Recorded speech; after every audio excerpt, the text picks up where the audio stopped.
Bonjour à toutes et à tous, je suis heureux de vous retrouver aujourd'hui. Si tu veux comprendre combien l'adoration est un immense commerce de félicité et de salut, et combien la débauche ainsi que la dissipation sont une pertimence et une ruine funeste, Ces mots, tu vois, ils ont un poids qui frappe l'esprit comme une vérité existentielle absolue. C'est tiré du Rizal Nour et ça nous laisse pas indemnes. L'univers entier dans toute sa grandeur n'est que la manifestation éclatante de la majesté du Créateur unique. c'est super fort. Mais ce qui m'interpelle tout de suite, c'est ce paradoxe. Utiliser un vocabulaire très matériel, genre commerce ou perte, pour décrire l'absolu métaphysique. Ben, c'est justement là que réside toute la puissance du propos. Si on analyse ce commerce mot à mot, l'être humain arrive ici-bas avec un capital, d'accord? Un capital fini. Tu parles de notre temps, c'est ça? Exactement. Le temps, notre souffle, qui est par définition fini, échanger ce capital totalement périssable dans la voie de la soumission totale au maître, souverain, c'est la seule chose qui garantit une existence éternelle. Ah, d'accord, je vois. En fait, l'adoration n'est pas vue comme un simple rituel.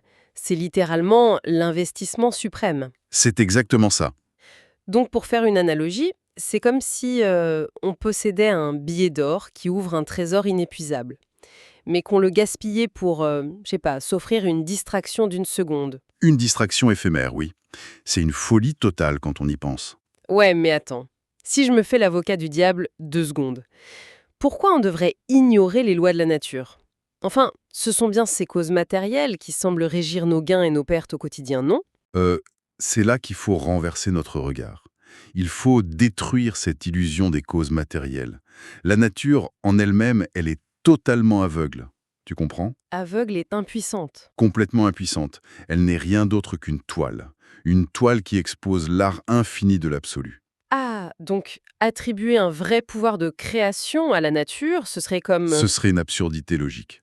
Chaque atome, chaque mouvement dans cet univers ne fait que prouver la présence exclusive et constante de l'unique. La nature ne crée rien, elle obéit. Waouh. Ça remet vraiment l'ego à sa place.